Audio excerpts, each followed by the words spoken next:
اعوذ باللہ من الشیطان الرجیم بسم اللہ الرحمن الرحیم سیدنا کریم صلی اللہ علیہ وسلم یا حی یا قیوم۔ آج کا جو میرا ٹاپک ہے جس پر آج میں نے بات کرنی ہے وہ ہیپاٹائٹس بی اور سی میں مریض کو کیا کچھ کھانا چاہیے اور کیا کچھ نہیں کھانا چاہیے۔ مطلب کہ ہم آج کے ٹاپک میں غذائی چارٹ کے اوپر بات کریں گے کہ یرکان کا جو مریض ہوتا ہے اسے کیا چیزیں کھانی چاہیے اور کیسی غذا جو ہے وہ اسے ریکمینڈ کرنی چاہیے ایک طبیب کی طرف سے کہ وہ کیا کھائے اس کے لیے صحت مند ہے اور علاج میں معاون بھی ہے۔ تو اس حوالے سے چھوٹی سی ایک میری طرف سے ایک کوشش ہے جو میں آپ لوگوں کے ساتھ شیئر کروں گا۔ آگے بڑھنے سے پہلے ایک التماس ہے کہ جن لوگوں نے میرے چینل کو سبسکرائب نہیں کیا مہربانی فرمائیں اور میرے چینل کو سبسکرائب کریں، اور ایسے مریض جو آپ کے نزدیک ہیں، آس پاس میں گرد و نواح میں موجود ہیں، جنہیں یرکان ہے، تو ان لوگوں تک میری یہ ویڈیو ضرور پہنچائیں۔ سب سے پہلے جو سب سے اچھی چیز ہے وہ شربت آلو بخارا ہے۔ آلو بخارا خشک لیں، 10 دانے لے لیں، املی 1 چمچ، زیرہ سفید آدھا چمچ، تینوں ادویات کو رات کو 1 کلو گرام پانی میں بھگو دیں۔ صبح اچھی طرح مل کر چھان کر اس میں چینی ملائیں اور شربت بنائیں اور پی لیں۔ یہ شربت سارا دن میں تھوڑا تھوڑا کر کے پیتے رہیں، اور جو ادویات آپ نے اگر کھا رہے ہیں تو وہ اسی شربت کے ساتھ اگر آپ کھائیں تو فائدہ ڈبل ہو جائے گا۔ یہ جو ہیپاٹائٹس کا پہلا اور دوسری سٹیج ہوتی ہے، پہلے درجے کی اور دوسرے درجے کی، ان کے لیے بے حد مفید ہوتا ہے۔ اگر کسی مریض کو دوا کے دوران استعمال کے پخانے شروع ہو جاتے ہیں تو بہتر ہے اس میں آپ اسبگول کا چھلکا اسے استعمال کروائیں تاکہ اس کے پخانے تو رکیں نا۔ اگر علاج کے دوران مریض نزلہ زکام، بخار، جسمانی درد، ان چیزوں کی شکایت کرے تو کسی بہتر طبیب کے ساتھ مشورہ کریں یا ڈاکٹر کے ساتھ ملیں، اسے بتائیں تاکہ وہ جو غذا ہے اس کے حوالے سے آپ کو بہتر طریقے سے گائیڈ کرے۔ علاج تو وہی ہونا ہے، غذا کو تھوڑا سا تبدیل کرنے کے ساتھ یہ ہوگا کہ یہ بخار اور نزلہ زکام وغیرہ اس کے بہتر ہو جائے۔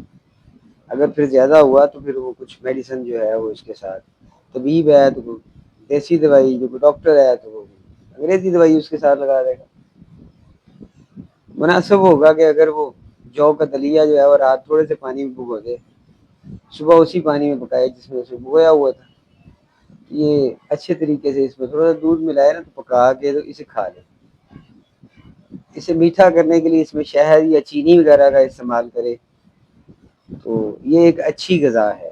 جو کا دلیا جو ہے یہ ایک اچھی غذا ہے۔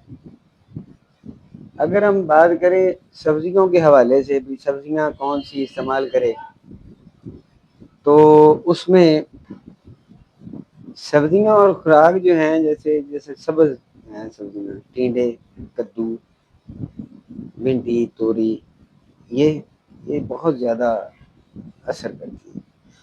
میں نے تو میرے ایک دوست کو پچھلے دنوں بہت زیادہ کمزوری تھی، ڈائلسس ہو رہے ہیں اور ہیپاٹائٹس بھی ہو گیا ہے۔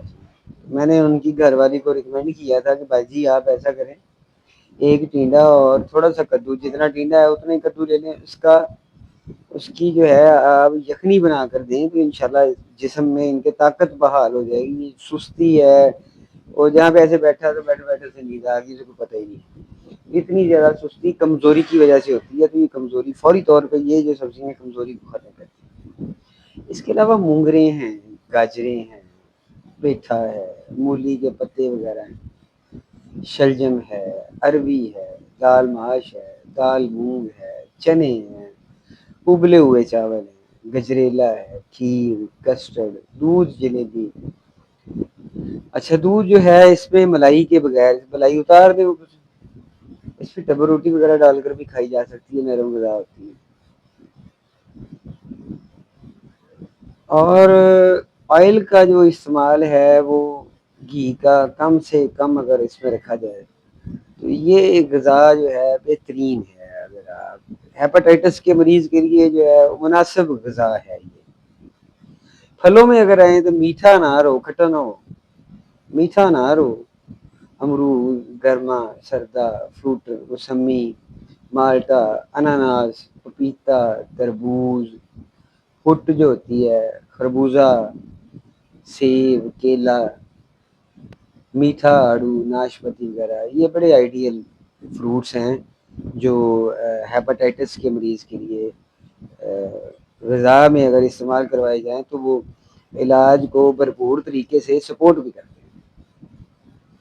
اگر ہم بات کریں مشروبات کی، پینے کے لیے کیا دیا جائے تو روح افزا، شربت سندل، بزوری، لسی بڑی بہترین چیز ہے اگر لسی مل جائے، ستو.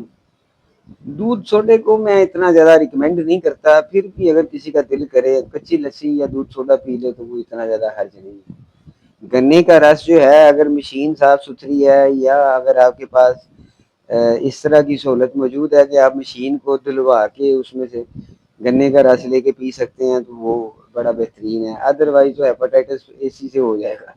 اگر وہ ایسی مشین ہے جو سارا دن چلتی رہتی ہے، شام کو بند ہو جاتی ہے، پھر دوبارہ ویسے ہی اسے چلانا شروع کر دیتے ہیں تو وہ تو بیماریوں کا گھر ہے. مشین کو دھو کر اگر اور گنے بھی جو ہے وہ کچھ صاف کر کے اس میں سے اگر جوس بنا کے پیا جائے تو یہ بڑی اچھی چیز ہوتی ہے.